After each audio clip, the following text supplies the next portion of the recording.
What's up, exiles? Welcome back for another build guide video from me, Shifty. Okay.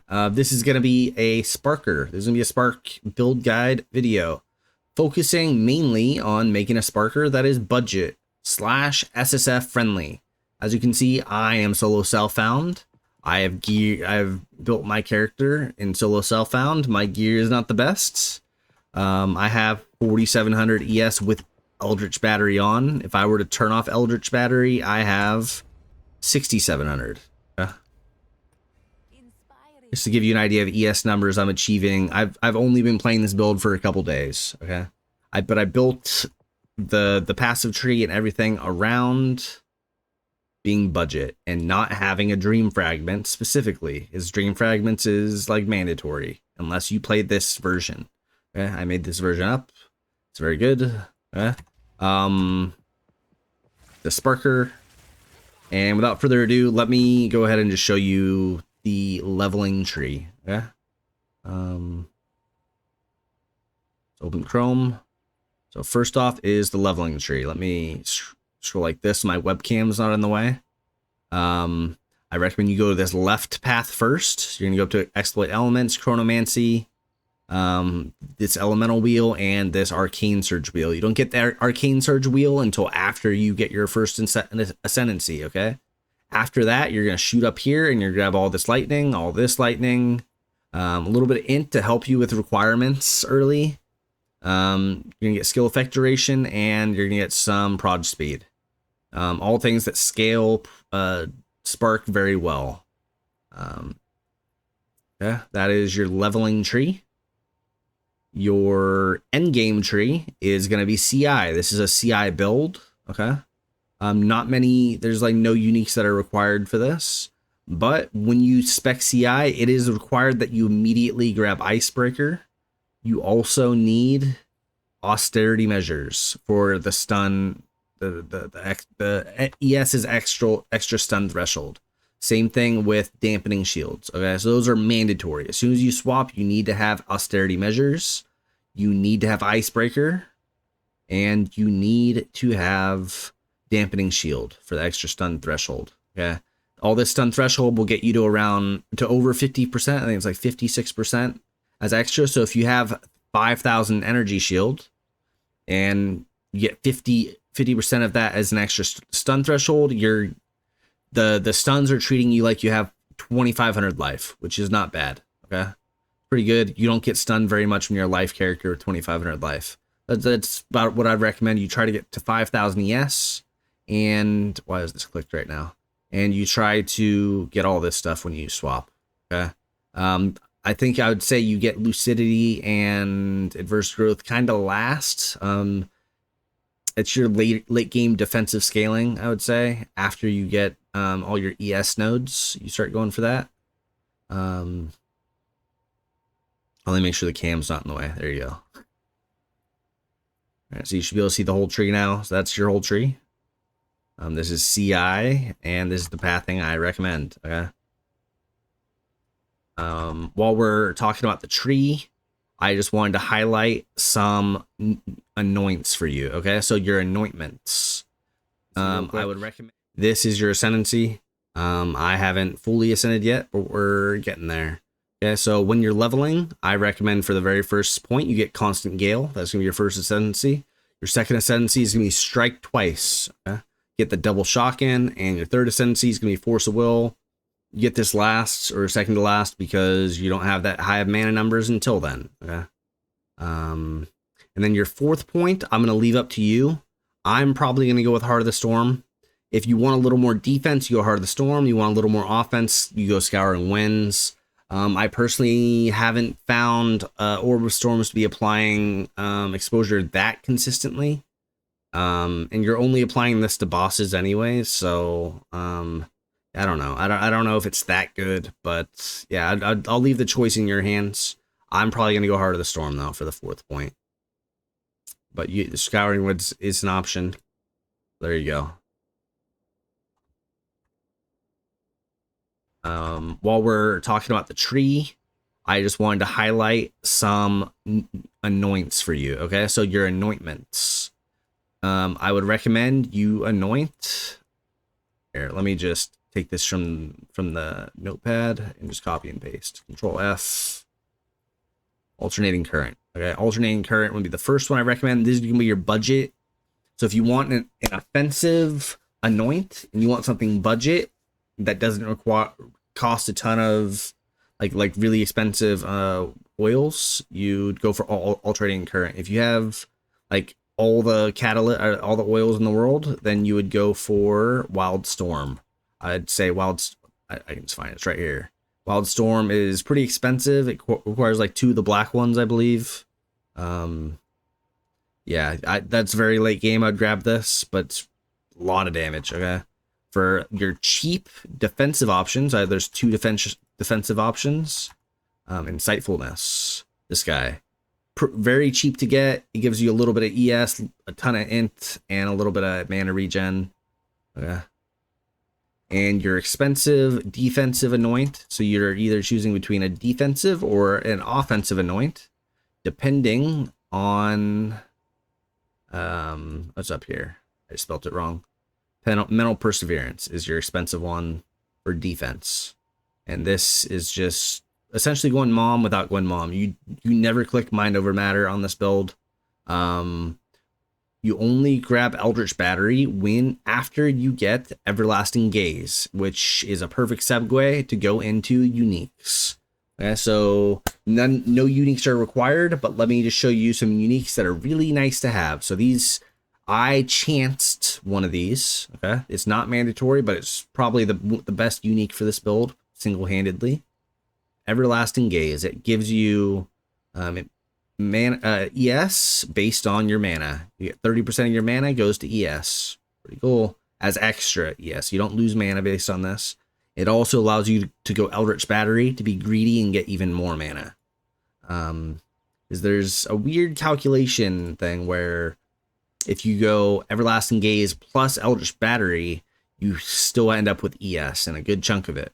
So this is what I'd recommend trying to chance, using all your chance orbs on Azure amulets, okay? Ghost Wraith, these are very common. They drop all the time. Not much to say. This item makes it really easy for you to itemize. You can,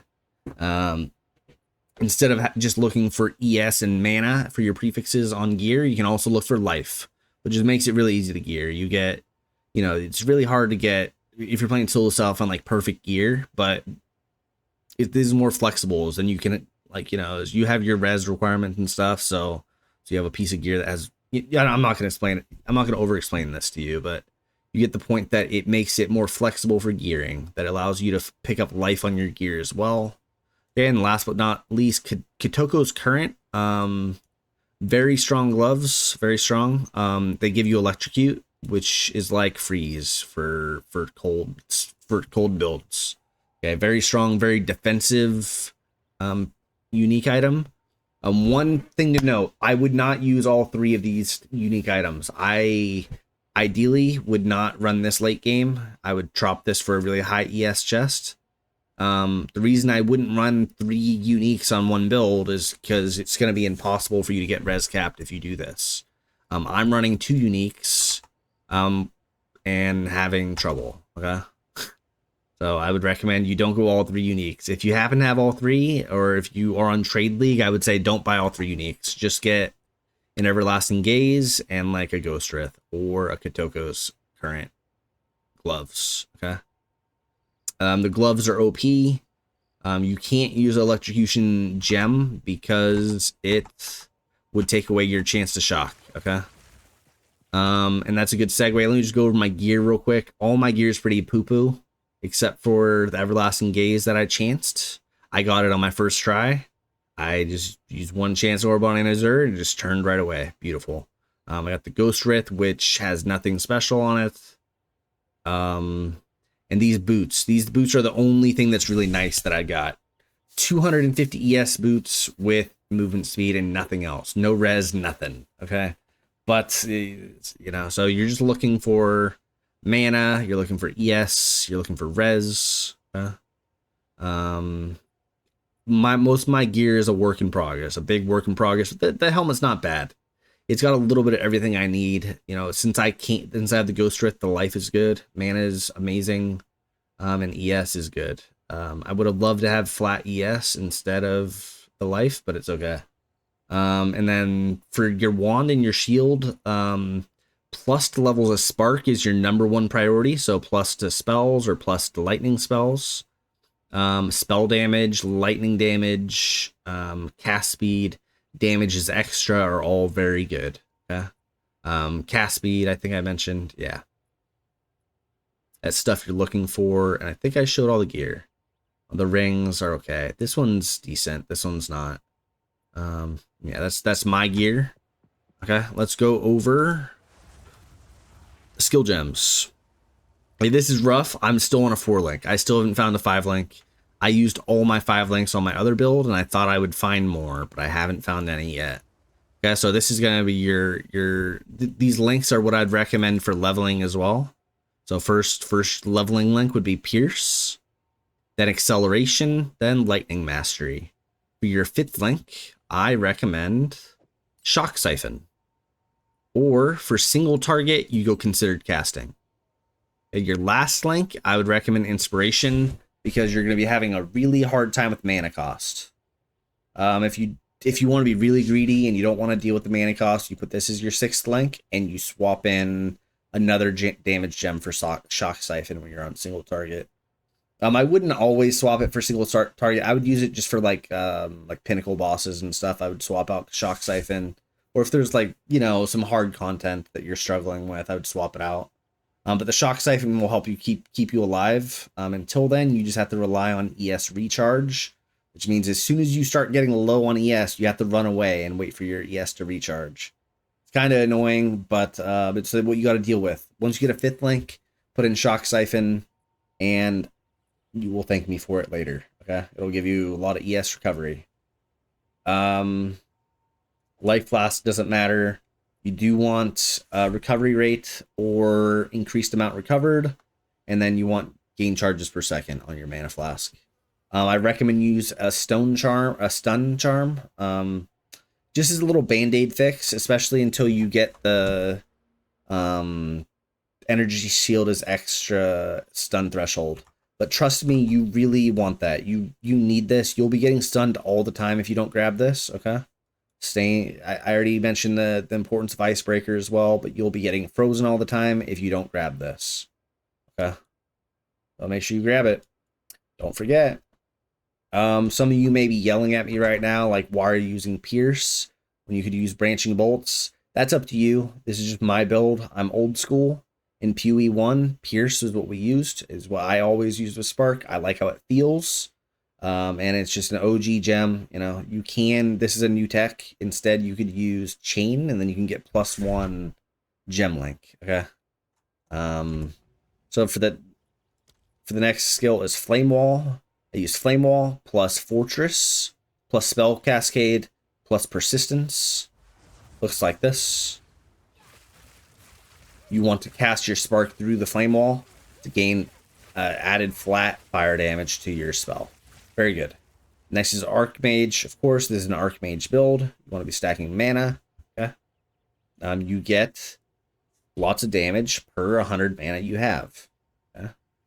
Orb of Storms, I don't use that much, but your links for this will be Orb of Storms, Lightning Exposure, Conduction, is you need the extra shock chance on it, and Font of Mana. Okay. And last but not least, Conductivity. I self-cast Conductivity only on like map bosses. I don't even really use it on rares. Okay. So you use Conductivity, Focus Curse, Heighten Curse, and Inspiration. You'll end up taking Inspiration off for Spark eventually, but for now, that's that link. If you happen to get like a high ES chest with Spirit on it, so late game, you want a chest with at least 30 Spirit on it, ideally 40, and that would allow you to run Grim Feast, which doubles your ES pool. But it's like mandatory that you have to get the ES on your chest, because I wouldn't recommend dropping a focus that would give you lots of skill levels to your Spark. You'd lose a lot of damage doing that, so I'd recommend you don't. Do do that. Yes. And then if you somehow had even more spirit present, I would recommend Overwhelming Presence. You can play around with Mana Tempest. In theory, it would have a lot of synergy with our build, but it just drains our mana way too fast. It's not doing it right now for reasons, but oh, there it is. Yeah, mana just got deleted. So yeah, it's your skill gems. I don't really recommend using Mana Tempest. It does in theory give you a fuck ton of damage, but it's just gonna it's gonna cuck you way more than it's gonna help you. Okay. So that is the skill gems that I recommend. Again, Spark. These are the links. Showed them all. Last but not least, let me run a map for you. Let me run a quick map just to show you a little bit of clear speed. Show you that I'm not getting stunned all the time, like those other cuck builds that you're trying that pretend to be good but aren't good. You know what I'm saying? Yeah.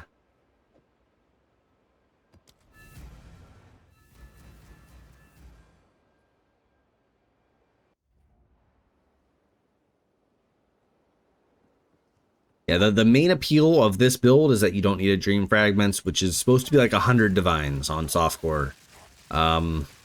Yeah. The Shrine's kind of cheating, but it's so fun. You can't not click the Shrine, dude. You'll notice that as I'm running, if you just tap Spark once, it doesn't slow you down. But if you hold it down, it does slow you. I try to just tap it as I'm running and let the spark projectiles accrue. Okay, yeah, the shrine really is cheating. This was not planned. Okay, let's just turn it off. Fuck it. It's so fun using the shrine, but oh my god, it would have been so good on the breach. It's okay though. Let's go raw dog on the breach and almost die for the video.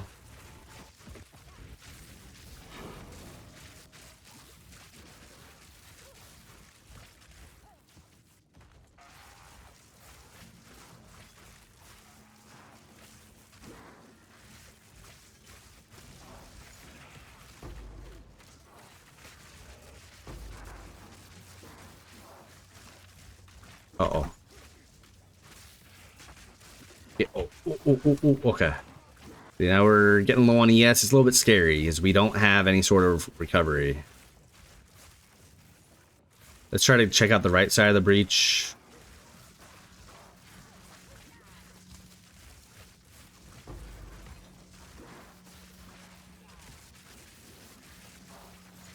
Very good, very good.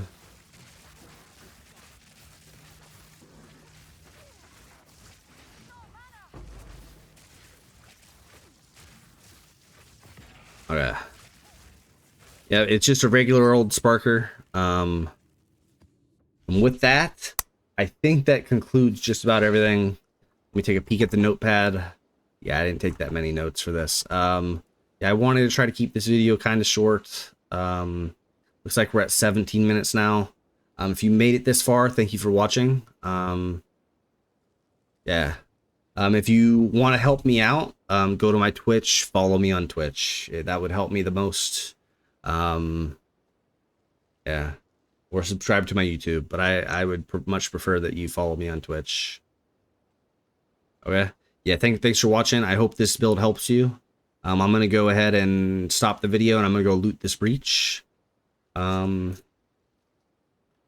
I hope this helps you, and yeah, catch you on the next one. Cheers, exiles. Cheers. Try to stay sane. Try to stay sane.